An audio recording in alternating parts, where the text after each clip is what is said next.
అదేవిధంగా అటవీ హక్కుల పత్రం మనం తీసుకోవడానికి అర్హులుగా ఉన్నటువంటి దానికి సంబంధించినటువంటి సారాంశాన్ని మొత్తం అధికారులు మీకు క్లుప్తంగా చెప్పడం జరిగింది. ఒకప్పుడు దున్నేవాడితే భూమి అని మన ప్రాంతంలో ఒక నినాదం ఉండేది.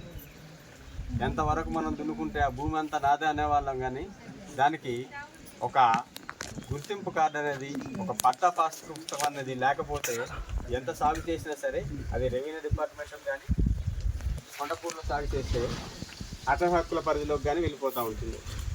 అలా కాకుండా 2006కు ముందు అటవీలో ఏ సాగు చేసినా మన గిరిజనుడు కొన్ని అటవీ అధికారులకు సంబంధించి కొన్ని ఇబ్బందులు ఎదుర్కోవాల్సిన పరిస్థితులు వచ్చాయి.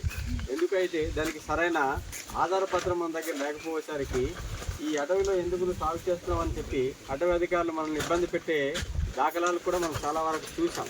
అలా కాకుండా ప్రభుత్వం ఏమని చెప్పిందంటే అదే అడవి మీద ఆధారపడుతున్నటువంటి రైతులు ఎవరైతే ఉన్నారో వారి వ్యవసాయానికి అటవీ సాగుకు సంబంధించినటువంటి పంటలు అక్కడ పండించుకోవడానికి అనుగుణంగా ఉన్నటువంటి ప్రాంతంలో రైతులు చేసుకున్నటువంటి కొంతమేర అటవీ భూమిని గుర్తించి వారికి మనము ఈ యొక్క పట్టాదారు పాస్ పుస్తకము ప్రూఫ్గా ఇచ్చినట్లయితే దాన్ని సాగు చేసుకొని అక్కడ జీవనం సాగించడానికి మంచి అవకాశం ఉంటుందని చెప్పి రాజముద్రతో ఉన్నటువంటి పట్టాదారు పాస్ పుస్తకాన్ని మనకు అందించి ఒక భద్రత కల్పించినటువంటి పరిస్థితి ఈరోజు మన యొక్క రాష్ట్ర ప్రభుత్వం మనకు అందిస్తాం. ప్రతి ఒక్కరూ పెద్దలు చెప్పినట్టు మనకి ఈ ప్రాంతంలో ఎట్లా ఉంటుందంటే నీ భూమి నా భూమి దగ్గర దగ్గరే ఉంటుంది. మనకు చెప్పినట్టు రికార్డులో వేరేగా ఉంటుంది, మనం ఊహించింది కూడా వేరేగా ఉంటుంది. మనకి ఎందుకైతే గవర్నమెంట్ తాలూకా యొక్క మెజర్మెంట్స్ కానీ మనకు తెలియకపోవచ్చు, తెలియవు కూడా చాలామందికి.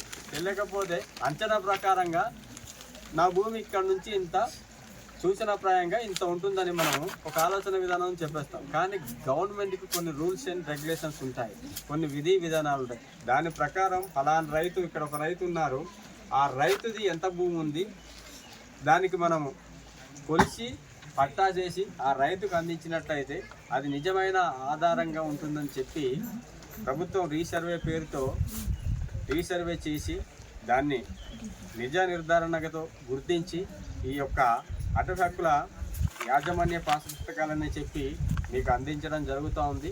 మనకి మన ప్రాంతంలో కానీ కింద ప్రాంతంలో అటవీ చాలా తక్కువ ఉంటుంది, ఎక్కడ కనిపించదు. ఎక్కడో చోటు చిన్న కొండ కనపడుతుంది, అది వ్యవసాయం చేసుకోవడానికి కూడా వాళ్ళకి అనుగుణంగా ఉండదు. ఎక్కువ శాతం గిరిజన ప్రాంతాలు ఏవైతే ఉన్నాయో గిరిజన ప్రాంతంలో అడవి ఉంటుంది. అడవిలో కూడా మనం సాగు చేసుకునే అవకాశం ఉంటుంది. దాంతోపాటు రెవెన్యూ భూములు కూడా ఉంటాయి. రెవెన్యూ భూములు కూడా అంటే పల్లంగా ఉండే మెట్ల భూమి ఒకే కాగితం ఇచ్చేవాళ్ళు, పట్టా రూపం కాకుండా ఏదో ఇచ్చేవాళ్ళు. చాలా మందికి డీ నమూనాని ఇచ్చేవారు. మా దగ్గర కూడా ఉంది నాకు తెలిసి. చాలా మందికి అలాంటివి కూడా ఉంటాయి. అది రెవెన్యూ నుంచి వచ్చేటువంటి డీ నమూనా పత్రం అని మనకు అంటాం. అటవీ హక్కుల పత్రం అంటే ఇలా పాస్ పుస్తకం టైపు ఉంటుంది. దాంట్లో చూసినట్లయితే మన భూమి ఎంతవరకు ఉందో దాన్ని మార్కింగ్ చేసి ఉంటుంది. మనకి తెలియకపోవచ్చు, గవర్నమెంట్కి అక్కడ పొందుపరిచి ఉంటాయి. పెద్దలు చెప్పినట్టు నీకు నా భూమి ఏమైనా తక్కువ వచ్చింది, లేదంటే నా భూమి పలానా పక్కన ఉన్నవాడి వ్యక్తి భూమిలో కలిసిందని డౌట్ ఉన్నా సరే నీకు అక్కడ ఒక క్యూఆర్ కోడ్ ఏంటిది రాజముద్ర, మనకు దాని క్యూఆర్ కోడ్ కూడా అనుకోవచ్చు.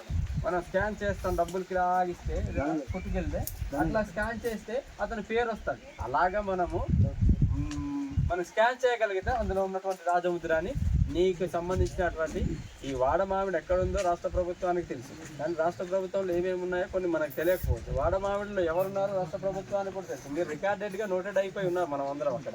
నీకు ఎంత భూమి ఉంది, నీకు ఎంత సాగు ఉంది, నీకు ఎంతమంది పిల్లలు ఉన్నారు, నువ్వు ఏమేమి సాగు చేస్తా ఉన్నావు, మన జీవన విధానం ఏంటిది కూడా రాష్ట్ర ప్రభుత్వానికి గవర్నమెంట్లకు తెలుసు.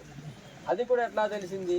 కింద స్థాయిలో మనకున్నటువంటి అధికారులు మనల్ని గుర్తించి వాళ్ళకి ఎటువంటి అవకాశాలు ఉన్నాయి, అక్కడ బ్రతకడానికి ఎటువంటి వనరులు ఉన్నాయి, ఎటువంటి జీవన విధానాన్ని అక్కడ వీళ్ళు అవలంబించగలుగుతారు, దానికి అనుగుణంగా మనం ఎటువంటి పథకాలు కానీ ఎటువంటి వాళ్ళు చేసుకోవాలనుకున్న వ్యవసాయ భూమిని కానీ మనం అందించగలిగితే వాళ్ళు అక్కడ సేఫ్ జోన్లో ఉంటారు కొంతవరకు అని చెప్పి మనకున్నటువంటి ప్రభుత్వ యంత్రాంగం గుర్తించి ప్రభుత్వానికి తెలియజేయడం వల్ల మన యొక్క డేటా ప్రభుత్వం దగ్గర ఉంటుంది కదా, అంతే కదా.